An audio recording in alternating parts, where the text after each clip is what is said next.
Muy buenas tardes, soy el alumno Luis Antonio Quijano Segura del Salón 31 y estoy exponiendo mi producto final de la materia de electromecánica. Vamos a iniciar con la hidromecánica. Primero son las características de los líquidos, de que hay muchos líquidos que se usan en la ingeniería, como podrían ser el agua, el aceite, el petróleo, etcétera, etcétera, etcétera. Pero todos los líquidos tienen ciertas características y la comparación entre esas es la que nos puede elegir cuál es el mejor líquido para cada función. La densidad es cuántos kilos hay en un metro cúbico de ese material. Por ejemplo, si tuviéramos un metro cúbico de agua, pesaría 997 kilos. Luego está la tensión superficial. Esto es la fuerza que se necesita ejercer en la superficie del fluido para que se deforme, que son 72.8 dinas en el caso del agua. Luego está el calor específico, que es la cantidad necesaria de fuerza o energía que se tiene que aplicar a un fluido para que éste cambie de temperatura. Luego está la viscosidad. La viscosidad siempre es importante que esté a una temperatura designada. La viscosidad en el agua es muy poca, es de menos de 0.002% y significa que es muy poco viscosa. Otros aceites tendrían una mayor viscosidad si lo requerimos. Punto de fusión es la temperatura a la que necesita para congelarse y hacerse sólido. Y punto de ebullición la temperatura que necesita para evaporarse. Como el agua a 100 grados se hace vapor. Luego está la presión hidrostática, que es la presión que ejerce el agua al estar a gran, como vaya la redundancia, a gran presión en una tubería. Porque la presión es igual a la densidad del fluido. Obviamente, si es, por ejemplo, un pistón o algún otro fluido, pues tenemos la densidad acá. Luego la gravedad, que es la que todos conocemos, 9.8. Y por la altura a la que está la propia tubería. Una tubería más larga ejerce mayor presión. Luego está el principio de Pascal, que se usa en émbolos. Los émbolos son muy comúnmente usados en prensas hidráulicas, ya que podemos hacer mayor fuerza con el menor esfuerzo posible. Aquí nos dice de que la fuerza entre ambos émbolos es proporcional. O sea que si yo uso una fuerza 10 veces menor, la área también es 10 veces menor. Y por eso podemos ejercer menor fuerza al levantar un mayor peso. Luego está el principio de Arquímedes, en el que nos dice cuánta fuerza va a ejercer un objeto que está sumergido en el agua. O llámese otro, puede ser aceite, o puede ser gasolina, o puede ser otro fluido.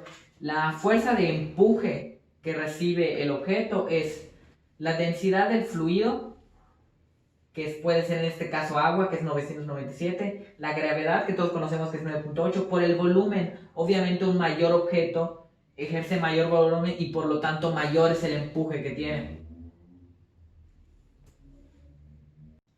Vamos a continuar con el electromagnetismo, de que el potencial eléctrico es la primera fórmula que vamos a ver.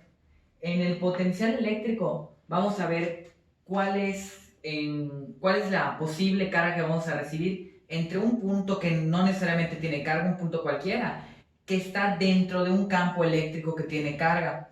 Entonces, el potencial eléctrico de este es la constante del hilo, como que es un número que va a aparecer en pantalla, que es un número constante, o sea que nunca cambia, como la gravedad, por ejemplo.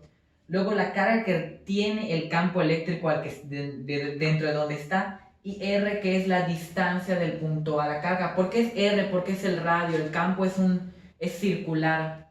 No nos importa si es más estrecho o más largo. La distancia es la más corta posible, la recta directa entre el punto y el campo eléctrico dentro de donde que está. Luego sigue el campo eléctrico. El campo eléctrico se define entre la fuerza eléctrica dividido entre la carga en coulombs. La fuerza eléctrica es en newtons.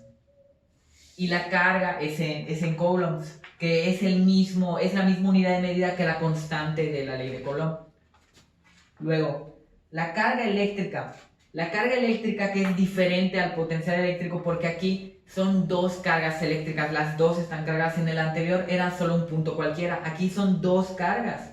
¿Y cuál es la interacción que tienen entre sí? Entonces, la fuerza electrostática de las dos cargas es la constante que ya vimos antes, pero multiplicado por cada carga de cada uno. O sea, las dos cargas se multiplican. Y otra vez R, ¿por qué? Porque es el radio, la distancia entre los dos puntos, la más corta posible. Luego tenemos la ley de Ohm, que es el más conocido y se utiliza para varios circuitos. Simplemente se tiene el voltaje, que es producto de multiplicar la corriente por la resistencia. Un ejemplo muy común es cuando en un circuito eléctrico siempre calculamos la intensidad con base entre la suma de las resistencias y dividimos 127, que es el voltaje de México, entre las resistencias que vamos a usar. Y así obtenemos la intensidad de la corriente para ver si puede, por ejemplo, ser suficiente para los focos o para un motor, etcétera, etcétera. Ahorita vamos a hablar de la electromecánica, que tiene que ver primero con la conductividad termoeléctrica de los materiales. Esto es de que los materiales, todos tienen una conductividad térmica y eléctrica, pero algunos es muy poca y algunos es al revés, es mucha conductividad. Los que tienen mucha conductividad los vamos a llamar conductores, que de electricidad puede ser, por ejemplo, el cobre, la plata y el oro, que conducen muy bien la electricidad, y ya sea por el precio o por otras propiedades que tenga el material, puede ser que se elijan en muchos puertos o en muchos circuitos. Por ejemplo, el oro quizá es más caro que el cobre, pero a diferencia de este no se oxida, entonces en algunos puertos USB se usa el oro. En cuanto a conductores de calor, el aluminio se usa mucho en latas porque es un gran conductor de calor, lo mismo que la plata, que es un gran conductor pero de los paneles solares. En cuanto a los que tienen muy poca conductividad, son aislantes, como por ejemplo el hule que tienen los cables. También los que son con pocos conductores de calor, que son aislantes de calor, como por ejemplo el corcho expandido, que es el que se usa mucho en casas. En muchas casas se utiliza corcho dentro de la pared para que aísle el calor. En cuanto a tipos de ondas, hay dos ondas. Las ondas ¿cómo se llama? Es una forma de propagación. Las ondas mecánicas son las que necesitan un medio para transmitirse, como por ejemplo la música. El sonido de una bocina necesita aire para poder transportarse. No se podría escuchar en el espacio, por ejemplo. En cuanto hay dos tipos de ondas mecánicas, las longitudinales y las transversales. Las longitudinales son las que siguen de donde ejerces el sonido o la onda, siguen exactamente la corriente. Y las transversales, que las transversales son paralelas o perpendiculares, más bien son perpendiculares hacia donde tú ejerces la onda. Por ejemplo, si tú tocas una guitarra, tú la ejerces en forma descendente, pero es perpendicular, es transversal el sonido que se ejerce. Luego las ondas electromagnéticas se dividen en periódicas y no periódicas. Las periódicas son las que siguen siempre el mismo ciclo. Por ejemplo, la frecuencia de onda de una radio es periódica porque siempre está al aire. Y las no periódicas son las que siempre fluctúan y no necesariamente están iguales siempre, como por ejemplo el ritmo cardíaco de una persona, que varía siempre. ¿Ya? Y finalmente solo sigue la ley de Hooke y las máquinas simples. La ley de Hooke se ejerce en resortes, de que la fuerza de la fuerza ejercida, ya sea por el peso o por otra cosa, es proporcional a el coeficiente, que es una constante conocida, y la cantidad de estiramiento o al revés, la cantidad de comprimiento en centímetros. Y por ejemplo en un trampolín, que se necesita calcular cuánto peso ejerce cuando la persona salta, el dinamómetro, que es el objeto, el peso del objeto que sostiene, la suspensión, que es del carro, que se calcula el peso que ejerce el carro sobre la suspensión, las máquinas simples, que nos ayudan a direccionar la fuerza o al revés, cambiarla por algo. En la palanca, que mientras mayor distancia esté la palanca, es mayor el peso que podemos levantar.